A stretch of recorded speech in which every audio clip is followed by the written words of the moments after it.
Liverpool টানা ৪ match হেরে গিয়েছিল জার্মানিতে।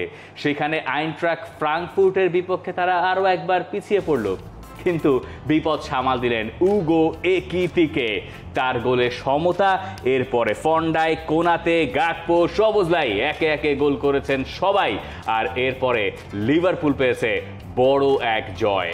দেখেন, ৭২ বছরে নিজেদের ক্লাব ইতিহাসে এই প্রথম টানা ৫ ম্যাচ হারের সামনে ছিল লিভারপুল। প্রায় এক মাস তারা জিতে না। সেপ্টেম্বরের ২৩ তারিখ তারা লাস্ট জিতেছিল। এরপর থেকে তাদের আসলে আর কোনো জয় ছিল না। এই ম্যাচটা আর্নে স্লটের জন্য প্রেশার ছিল। প্রেশার ম্যাচ থেকে তারা একটা কনভিন্সিং উইন পেয়েছে, এবং যেই জিনিসটা আসলে এই ম্যাচে আর্নে স্লট করতে চেয়েছিলেন, রেজাল্ট দিয়ে হয়তো তিনি সেটা করতে পেরেছেন, এবং ট্যাকটিক্যাল কিছু মারপ্যাচও কিন্তু ছিল। আর্নে স্লটের এই দলটাকে আপনি যদি দেখেন, তারা হচ্ছে অনেকটা 4-4-2 হিসেবে তারা স্টার্ট করেছে। ইসাক এবং একিতিকে একসাথে খেলানো হলো, সালাকে ড্রপ করা হলো। সালা কিন্তু ইনজুর্ডও না, কিছুও না, বাজে ফর্ম তার একটা যাচ্ছে, সে কারণে সালাকে ড্রপ করানো হলো। ম্যাচের শেষ দিকটায় তিনি নেমেছেন, সেখানে নামার পর একটা গোলের সুযোগ ছিল, যদিও সেটাকে তিনি যদি ফ্লোরিয়ান ভার্টসকে সেই বলটা দিয়ে দিতেন, ভার্টস হয়তো বা সেটা গোলও করে ফেলতে পারতো। তারপরও ওই যে নতুন অ্যাডাপ্টেশনটা লিভারপুলের কিভাবে আসে, সেইটার জন্যই কিন্তু হচ্ছে এই ম্যাচটা লিভারপুলের জন্য ইম্পর্টেন্ট ছিল। যদিও এই ম্যাচে স্লটের বিপদ আরও বেড়েছে। আপনার ইসাক ইনজুরিতে পড়ে গেছেন, ফ্রিম্পংকে আপনি হচ্ছে ইনজুরিতে পেয়েছেন সেই লিস্টে। ফ্রিম্পংকে আপনি আগামী কয়েক সপ্তাহ পাচ্ছেন না। ইসাকের ব্যাপারটা এখনও শিওর না, তাকে কতদিনের জন্য না পাওয়া যায়। তারপরে যে সেকেন্ড রান অফ সিস্টেমটা স্লট চালু করেছেন, এটা আসলে এই ম্যাচে লিভারপুলের প্রাপ্তি। আমার কাছে মনে হয় যে ব্লেসিং ইন ডিসগাইজ বলে একটা কথা থাকলে ইসাকের ইনজুরিটা সেটা হতে পারে আর্নে স্লটের জন্য। দুজন স্ট্রাইকার দিয়ে শুরু করাটা আদতে কাজে দিয়েছে লিভারপুলের। আর লিভারপুল যখন পিছিয়েও পড়েছে, তখনও আসলে লিভারপুলের বডি ল্যাঙ্গুয়েজ বেটার ছিল, এবং লিভারপুল এই ম্যাচটা ডমিনেট করেছে, এক অর্থে ডমিনেট করেছে।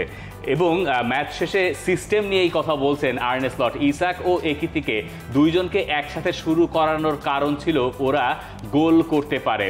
আমার যেটা ধারণা ছিল, ওরা ডিফেন্স লাইনের পেছনে দৌড়াতে পারে, প্রতিপক্ষের জন্য আতঙ্ক তৈরি করতে পারে, সেটা তারা করতে পেরেছে। ইসাক ভালো করছিল, কিন্তু বদলে ফেলতে হয়েছে। এখানে আসার আগে ও খুব বেশি ট্রেনিং করতে পারেনি। ইসাককে ধীরে ধীরে ম্যাচের জন্য প্রস্তুত করা হচ্ছিল। এইখানে তিনি আবার এইটাও বলেছেন যে ইসাকের অবস্থা যে এরকম সেটা তিনি জানতেন, কিন্তু এরকম পরিস্থিতিতে ইসাক ছিলেন না যেখানে তিনি ইনজুরির শঙ্কায় ছিলেন, যে কারণে তাকে স্টার্ট করানো হয়েছে। যেমন সুইডেনের সাথে যে আপনার লাস্ট ইন্টারন্যাশনাল ব্রেক গেল, তখন কিন্তু আপনার লিভারপুল থেকে সুইডেনকে বলা হয়েছিল যে আপনারা চাইলে ইসাককে হচ্ছে খেলাতে পারেন। ইসাক কিন্তু সুইডেনের হয়ে 2টা ম্যাচেও তিনি খেলেছিলেন। ওই ধরনের ইনজুরি কনসার্ন ছিল না, কিন্তু হাফ টাইমে তার আসলে গ্রোইনে তিনি কমফোর্টেবল ফিল করছিলেন না, সেই কারণে রিস্কটা সেই জায়গায় আর্নে স্লট নেন নাই। লিভারপুলের পরের ম্যাচ প্রিমিয়ার লিগে ব্রেন্টফোর্ডের সঙ্গে, এবং আপাতত ওই ম্যাচটা তাদের অনেক বেশি মানে আকর্ষণের জায়গা, কারণ প্রিমিয়ার লিগে তাদেরকে রেসে টিকে থাকতে হলে ওই ম্যাচটায় জিততে পারা প্রয়োজন। আর এই ম্যাচটা কি কারণে লিভারপুলের জন্য আরেকটু গুরুত্ব বহন করছে, তার ভেতরে একটা কারণ হচ্ছে গোল যারা করেছেন, ফন্ডাইক এবং একই সঙ্গে ইব্রাহিমা কোনাতে, এই দুজনেই কিছুটা চাপে ছিলেন। কোনাতেকে নিয়ে সমালোচনা হয়েছে, ফন্ডাইকের শেষ 2টো ম্যাচ খুব ভালো যায় নাই চেলসি আর ইউনাইটেডের সঙ্গে। দুজনেই সেট পিস থেকে 2 গোল করলেন, তার আগে একে গোল করে উদযাপন করেন নাই মাঠে, যেহেতু এটা তার সাবেক ক্লাব। এই যখন 3-1 হয়ে গেল, তখন লিভারপুল চিন্তা করলো যে না, ঠিক আছে, এখন ম্যাচ আমাদের কন্ট্রোলে চলে আসে। আর আইনট্রাখ ফ্রাঙ্কফুর্ট এমন একটা দল যারা চ্যাম্পিয়ন্স লিগে ভুরি ভুরি গোল কাছে, বুন্দেসলিগায় তাদের চেয়ে বেশি গোল কেউ হজম করে নাই, সেই দলকে পরে গিয়ে আর 2 গোল দেওয়া গেল। লিভারপুলের এখানে আরেকটা প্রাপ্তি আছে, সেটা হচ্ছে ফ্লোরিয়ান ভার্টস কালকের ম্যাচে 2টা অ্যাসিস্ট করেছেন, এবং 2টা অ্যাসিস্ট করার পাশাপাশি তার প্লেইং পজিশনেও কিছুটা পরিবর্তন হয়েছে। যেহেতু মোহামেদ সালাহ ওখানে ছিলেন না, মোহামেদ সালাহ না থাকার কারণে লিভারপুলের কোনো সমস্যা হয় নাই।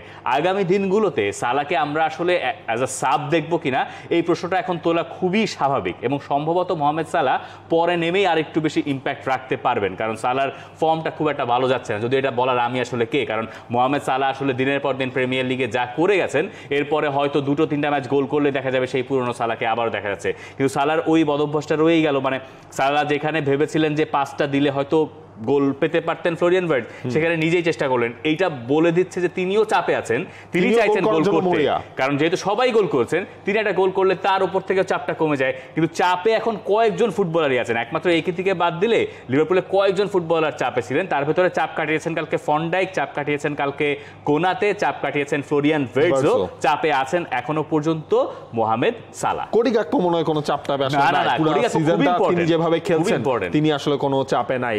For more updates, subscribe to our YouTube channel and click on the bell icon. Follow us on Facebook and Instagram. Download T Sports app to enjoy exciting games and highlights. Visit tsports.com.